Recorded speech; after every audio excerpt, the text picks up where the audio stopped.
Nation में, तो China और रशिया इसको वीटो कर देते हैं। चाइना ने कहा कि इस प्रपोजल में इस सारे फसाद की जो असल जड़ है ईरान के ऊपर इजराइल और अमेरिका का अटैक, उसका जिक्र नहीं है।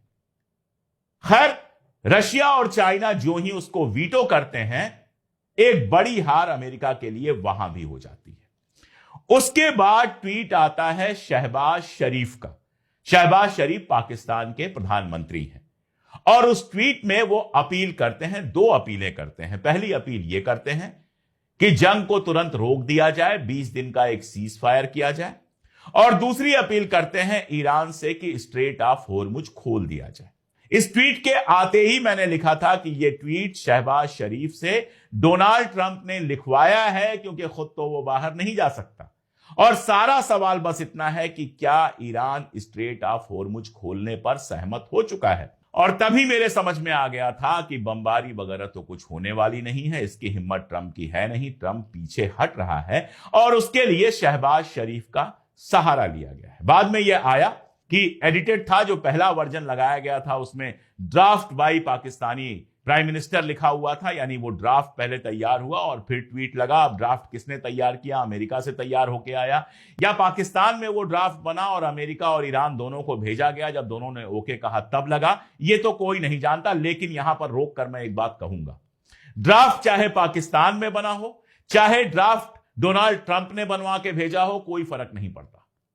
पाकिस्तान ने एक डिप्लोमेटिक जीत हासिल कर ली है। अगर आज की डेट में आप देखें तो पाकिस्तान चाइना के भी करीब है, कहा जा रहा है कि चाइना ने इसमें बड़ा रोल निभाया है। पाकिस्तान अमेरिका के भी बहुत करीब है, पाकिस्तान सऊदी अरबिया के बहुत करीब है, और पाकिस्तान ईरान के भी करीब पहुंच गया।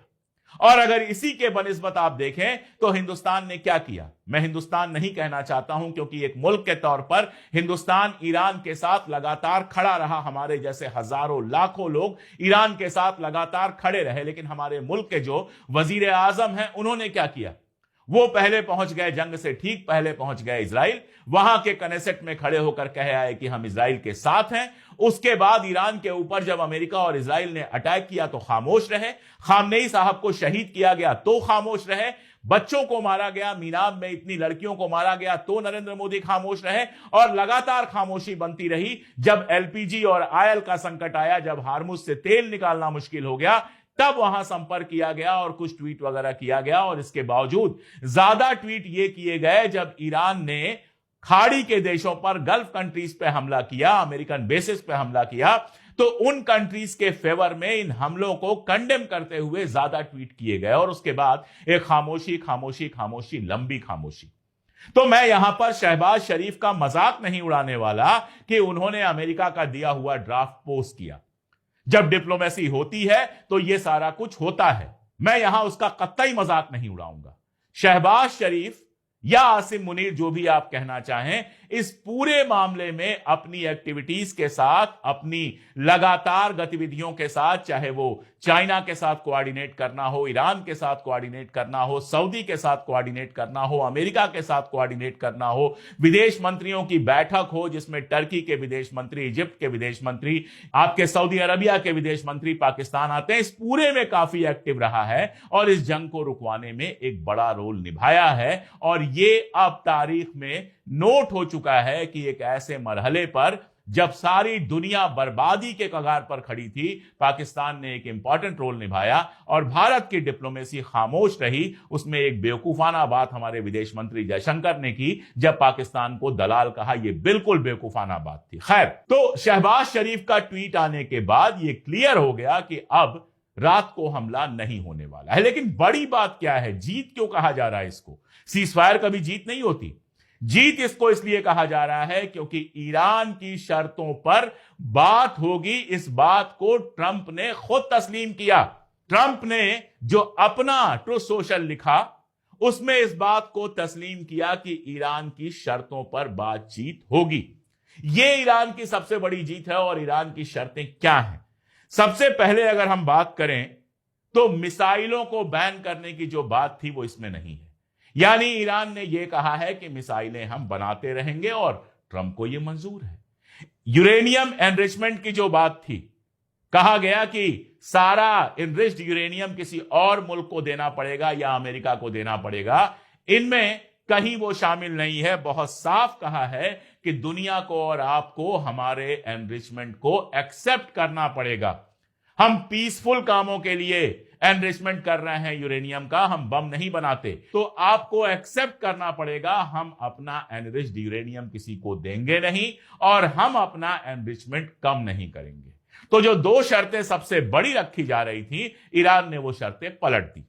उसके बाद अगर आप देखिए तो इसमें बात है नॉन एग्रेशन की, यानी 20 दिन बाद यह जंग पूरी तरह से खत्म ही नहीं होगी, बल्कि एक पैक्ट होगा नॉन एग्रेशन का कि ना ईरान आपके ऊपर हमला करेगा ना आप ईरान के ऊपर हमला करेंगे। उसके बाद हिजबुल्लाह वगैरह को भी शामिल किया गया। लेबनान में भी लड़ाई बंद करने की बात है।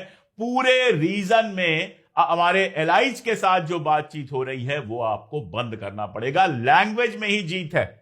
अब तक अमेरिका और सारी दुनिया हिजबुल्लाह, हुथी, बाकी सबको प्रॉक्सी कहती रहती है ईरान का। ईरान ने एलाइज कहा है, साथी कहा है, और उस लैंग्वेज को अमेरिका ने स्वीकार किया है बातचीत के लिए। ये एक और जीत है। और जो एक जीत जो सबसे बड़ी है, जो आसानी से समझ में आ रही है, वो स्ट्रेट ऑफ होर्मुज की है। कंपनसेशन मांगा था, मुआवजा मांगा था, ईरान ने रिपार्टेशन मांगा था कि इस पूरे जंग में जो हमारा नुकसान हुआ है उसका मुआवजा आपको देना पड़ेगा। अब यह मुआवजा ईरान कैसे वसूलेगा, यह मैं पहले आपको बता चुका हूं। इसमें साफ साफ लिखा हुआ है कि स्ट्रेट ऑफ होर्मुज पर हमारा कंट्रोल रहेगा और उस कंट्रोल से हम स्ट्रेट ऑफ होर्मुज से फीस वसूलेंगे। $2 मिलियन पर जहाज वसूलने की बात है और इस पैसे को ओमान के साथ हम शेयर करेंगे और इस पैसे से जो जंग में हमारा नुकसान हुआ है वो नुकसान हम पूरा करेंगे। यानी ईरान का जंग में जो नुकसान हुआ है वो अब सारी दुनिया मिलकर भरेगी। वो गल्फ स्टेट भी भरेंगे, वो हिंदुस्तान भी भरेगा, अमेरिका भी भरेगा, सब के सब भरेंगे, क्योंकि सब $2 मिलियन देंगे अपनी जहाज निकालने के लिए। दुनिया का 20% आयल वहां से गुजरता है, तो सब के सब वहां पे अब भाड़ा देंगे, या आप टॉल कहना चाहें टॉल देंगे, फीस कहना चाहें फीस देंगे, और उस पैसे से ईरान रीबिल्ड होगा। और आप ये समझ लीजिए कि ईरान के लिए ये जो पैसा है वो इतना इंपॉर्टेंट होगा कि ईरान पहले से बहुत ज्यादा मजबूत होकर उभरेगा। ईरान की इकॉनमी पहले से कई कई गुना बेहतर हो जाएगी। और साथ में डिमांड ये कर ली गई है कि हमारे ऊपर से सारे सैंक्शन हटाए जाए, यानी ईरान अपना तेल बेच सके, ईरान कहीं से भी कोई सामान खरीद सके और ईरान अपना सामान दुनिया के किसी भी मार्केट में बेच सके। ईरान के पास, आपको मैं बताऊं इन सैंक्शंस का असर क्या पड़ता है। ईरान में एक पुल है, ब्रिज है, जिसको नेचर्स ब्रिज कहते हैं।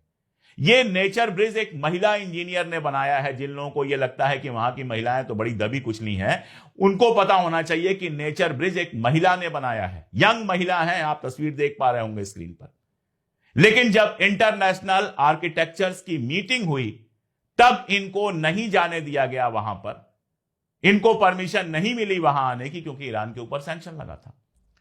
मैंने कल आपको बताया था कि ईरान 5-7 साल पहले दुनिया में सबसे ज्यादा पिस्ता बेचने वाला देश था। ईरानी पिस्ता अगर आपने खाया हो तो आपको पता होगा कि दुनिया का सबसे बेहतरीन पिस्ता कहीं होता है तो ईरान में होता है। लेकिन सैंक्शंस के चलते कैलिफोर्निया इसमें सबसे आगे निकल गया। कैलिफोर्निया के एक बिजनेस फैमिली ने इजराइल और इनसे जुड़ी संस्थाओं को अरबों का दान दिया, अरबों रुपए दिए, ताकि ईरान के ऊपर सैंक्शंस लग सके, ईरान का पिस्ता मार्केट में ना जा सके और वो पिस्ते में नंबर 1 बन जाए। मैं गिनाना शुरू करूंगा तो हफ्तों लग जाएंगे, इतनी बदमाशियां की गई हैं। ईरान ने एक स्ट्रोक में उन सब बदमाशियों को दूर करने के लिए कहा है सैंक्शन पूरी तरह से हटा दिए जाएं। और इस पर बातचीत के लिए अगर ट्रंप मान गया है, इसका मतलब है कि यह ईरान की बहुत बड़ी जीत है। अब 3 सवाल हैं जिन पर मैं आज बात खत्म कर रहा हूं। पहला, इजराइल की तरफ से बयान आने शुरू हो गए हैं कि यह सीज फायर लेबनान में लागू नहीं होगा। इजराइल के बारे में आप जानते हैं, इसलिए मेरा सबसे बड़ा डर यह है कि सीज फायर को डिस्टर्ब करने के लिए, क्योंकि हर सीज फायर के बाद वो हमला करता रहा है, इस सीज फायर को डिस्टर्ब करने के लिए ईरान में किसी बड़े लीडर पर हमला ना हो, यह सबसे बड़ा डर है।